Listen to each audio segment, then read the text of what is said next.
others. The Igbos cannot leave Lagos. Nobody can ask them to leave, and they will never leave. Instead, people that are asking them to leave will leave before them. Chief Olusegun Obasanjo, former president of Nigeria, made this statement.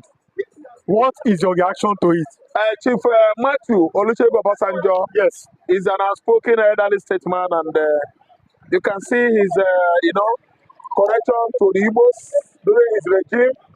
He made good choices by choosing Igbos as the best material in his administration, and actually he delivered. His administration spanking from 1999 to 2007 has been defined as the best administration so far since our advent democracy in Nigeria.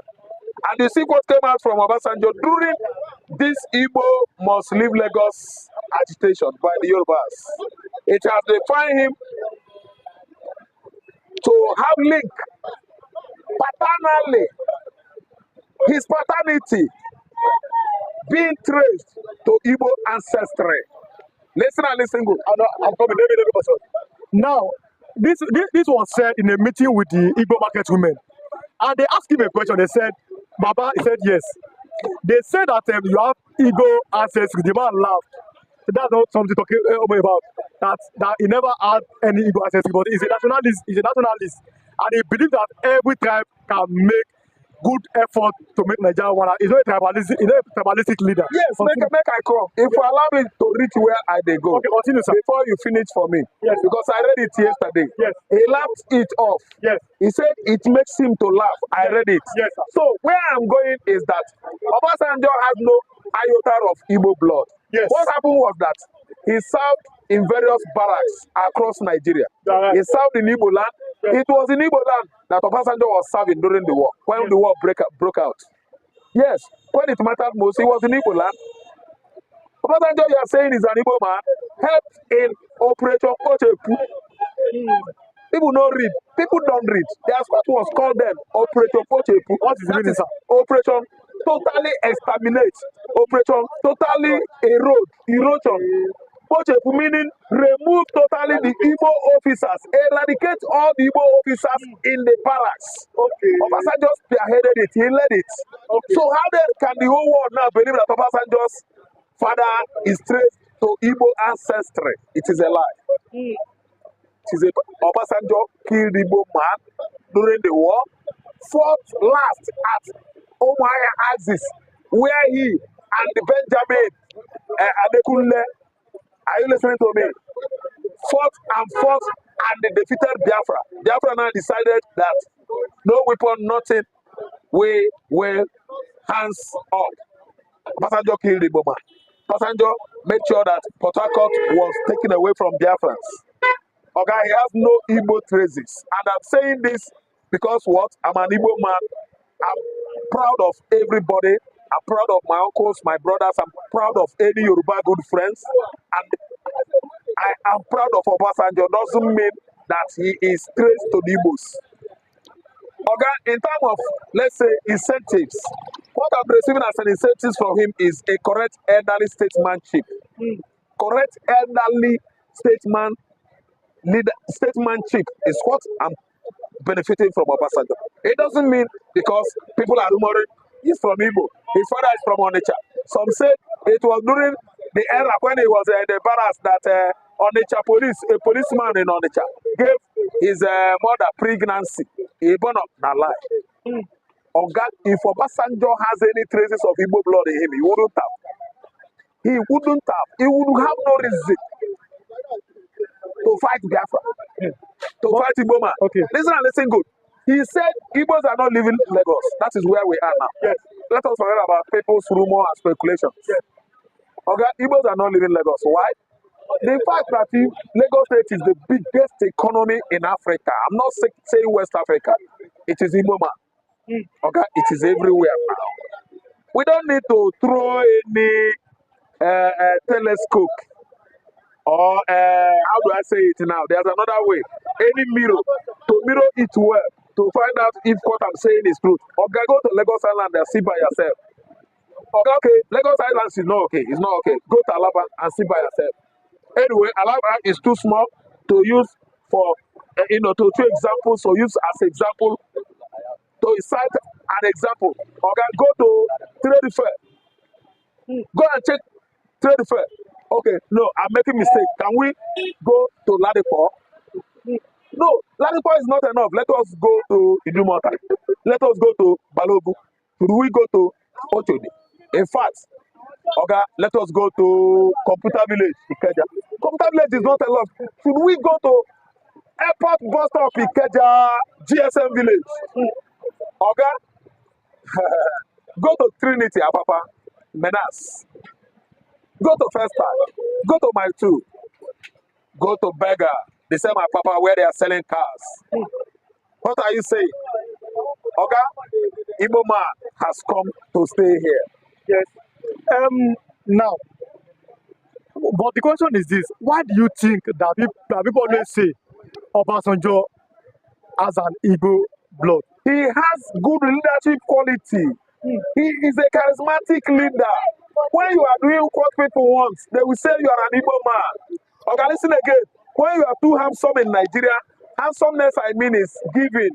Yes. Handsome doesn't mean when you look fine on the face. When you are too handsome by giving arms, helping people, other tribes will say you are an Igbo man.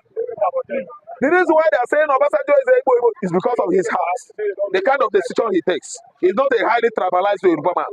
Obasanjo has nothing to do with tribe. He was the one that was negotiating for, let's say, Kweme to succeed him in 2007. Obasanjo did it. I follow up every political detailing aspects in Nigeria. Listen good. He consulted the houses. He had meeting with them. Why is it that you don't like this Igbo man? They own virtually everything in Nigeria and they are good. Why? Fulani said no.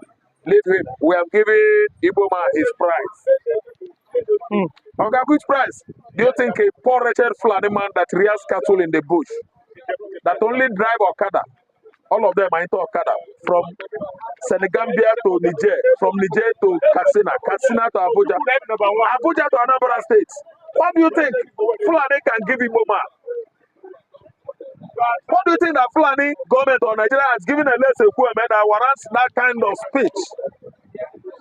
Remark from Ariwa that they have given Igbo man his prize. Okay, let me tell you.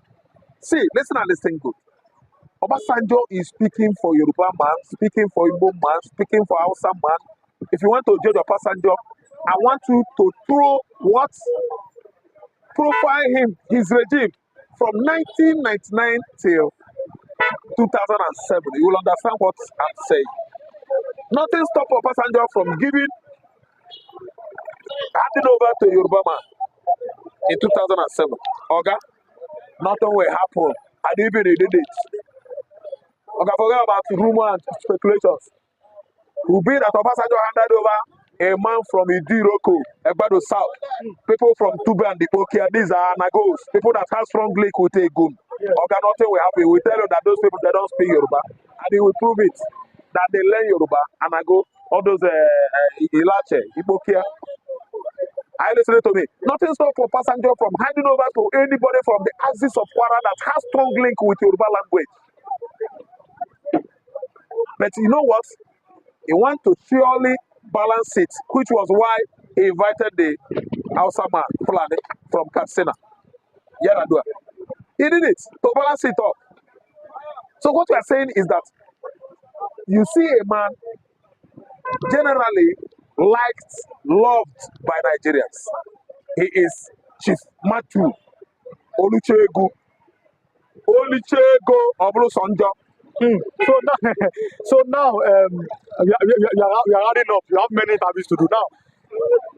Then who do you think again can be a leader in Nigeria like Chief Olusegun Obasanjo? Yes, you ask a good question, and I still see good leaders in Nigeria. Like who? There are many of them, and they are very scarce in Yoruba land. I won't tell you a lie.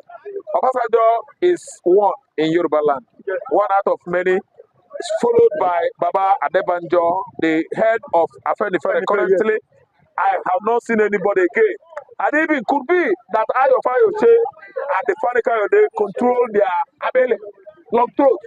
I would have said Ayo Fayoche or Fani Femi Kayode because these two are good. They are two friends to everybody, good friends. But I've seen them diminishing in the recent time because Bola Ahmed Tinubu, illegally won an election. They started making speeches. Very, very hated, highly hated by some Yoruba men. They will tell you that this is not fine, they know. They will tell you, say, forget Fani Kayode. Condemned by the Yorubas, what's coming out from these two men. So a good leader we need that would have performed like Obasanjo is Adebanjo. Then Obasanjo himself would have performed like Obasanjo. Then outside this soil, there are good leaders in Nigeria. I think someone like Emeka Anyoku could go far. Peter Greg Obi could go far. Pat Utomi could go far. Somebody like Reverend Hassan Kuka could be a good leader in Nigeria. A leader that will not know tribe, no region. Reverend Hassan Kuka would be a good leader in Nigeria. And after that, the other Yoruba man I know that would have done that is dead. Baba Akintoye, the former national party of NPP. He is a Zikist. Baba Akintoye is from Ikorodu State. He is from Ikorodu State, a Yoruba man. He is a Zikist. He would have done well if alive. Depending on whatever you are watching from. It's Nigerian politics on the street. You are subscribed to our internet. Like our videos, share, comment for more political discourse. Those calling for Igbo must go will be the first people that will leave. That was the message. That was what the former president said. Obviously said that those calling for the Igbo must go, they are the set of force. There will be the first people that will leave Nigeria. How can you that? Yeah, that takes us back in the beginning of a certain campaign that happened during the 1966 era that will later come to understand that the British system, government was actually the reason why certain factors or certain campaign, or certain ethnic profiling has refused to leave the political space of this country. But you can see the revelation that come from Bode George recently, where he said that that Lagos has its own colony, and the colony of Lagos is made up of so many tribes, those from Sierra Leone, those from Ghana, those from the eastern part of the country, those from the Yoruba part of the country, those from different colonies that assemble themselves in Lagos. In 15th century, the mobility and the existence of the Igbo nation has become very prominent and significant in Lagos. The Igbos have started, commercialization and business in Lagos. Even because Lagos gets its own independent single status, because Lagos was not originally meant to be part of this country. You can go and find out so on yourself. So there has been things like that, as it stands as at that time, but irrespective of that, even when Lagos, they decided to merge Lagos with the Southwest, there are people that are being seen as the owners of Lagos, and they have come out to tell the whole world, they are the indigenes of this Lagos, and non-Yoruba indigenes are the people who are on that campaign of Igbo must go. And there's no how that kind of a thing is going to work, because the man was saying that the significant contributions of Igbo has made them, owners of Lagos State. That's what yes, they are. Yes, Igbos are the owners. Igbos are not on rent in Lagos State. They are not on rent. They are not on rentage. Igbos, Lagos is Igbos and Igbo is Lagos. So any form of campaign of the far left, to continue such movement, it is not going to be allowed is dead on arrival. The governor of Lagos State has come out, Sowolu has come out to take a stand. The deputy governor has also come out to take a stand, and the former military head of state of this country, and of course the civilian president of Nigeria, Olusegun Obasanjo, has also taken a stand. So many prominent Yoruba leaders have continued to distance themselves from that, unnecessary, malicious, ethnic profiling campaign, that must be checked on arrival. So, but I want to give you an insight that those who are actually behind the campaign, who are they? I think we need to understand where those people from. These are non-indigenous, Yoruba indigenous of Lagos. And yes, and they have been singled out. There is no part of the world that Lagos has its own colony. Lagos as a state has a colony, and the people that owns it knows what it's all about. We can see what happened during. I can give you so many instances. Not the one coming from the Oba of Lagos, where he said that Igbo should be thrown to the lagoon. Not the one coming from Bayo Ononiga in Lagos, who found himself radically in the seat of power, as a special aid to Bola Ahmed Tinubu. But away from that, we have seen,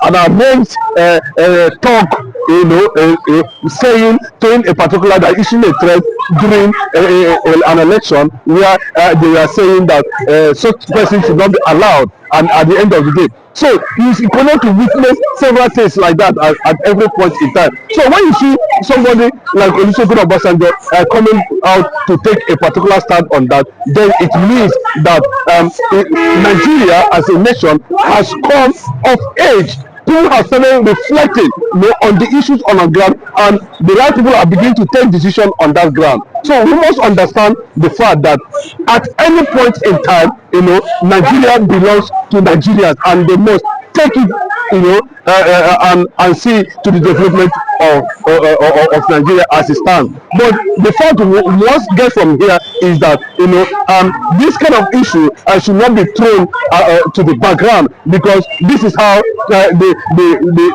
1966 coup was actually initiated, because a lot of things have been taken. Yes, a lot of things have been built around that sentiment already, and of course there was a counter coup in that regard. But the real factor is that the Nigerian alliance, Nigerian National Alliance, spearheaded an arrangement powered by the British system, and that campaign has been on every republic, the First Republic, the Second Republic, the Third Republic, to where we begin to embrace civilian government at the end of the day. So the push for that, is just to ignite a sentiment, trying to test the will and the consciousness of Lagos State. But unfortunately, at every point in time, it's going to fail woefully. You can see what transpired when Vivo,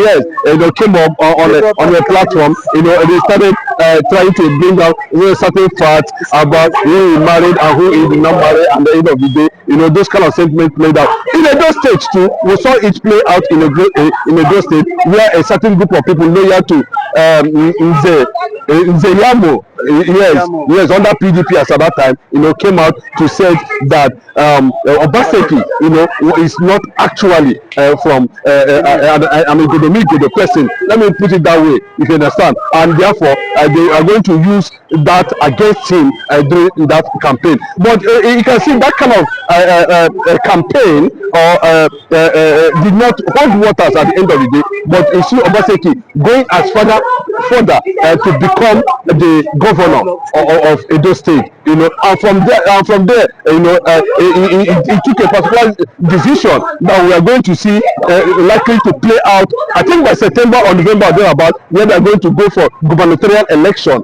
in Edo State. And away from that, you can see what is happening in River State. Sibi Fubara, the current governor of River State, you understand, appointed someone from Abia State as a special chief of staff to his government, and you can see where the attack is also coming from, you know. But the fact is still remains that the patriotic and nationalistic orientation has failed in Nigeria. Until we go back, I don't know what the National Orientation Agency are doing in that regard. You know, we need to be seeing massive campaign on the ground to see that such thing does not come up or does not repeat itself at any point in time. Both those who are at the higher level and those at the lower class should be seen to have a policy that actually checkmate excesses of that at any point, at any given time. Thank you for that wonderful submission, Mr. Tinubu Michael. You can subscribe to our channel, like our videos, share, comment for more political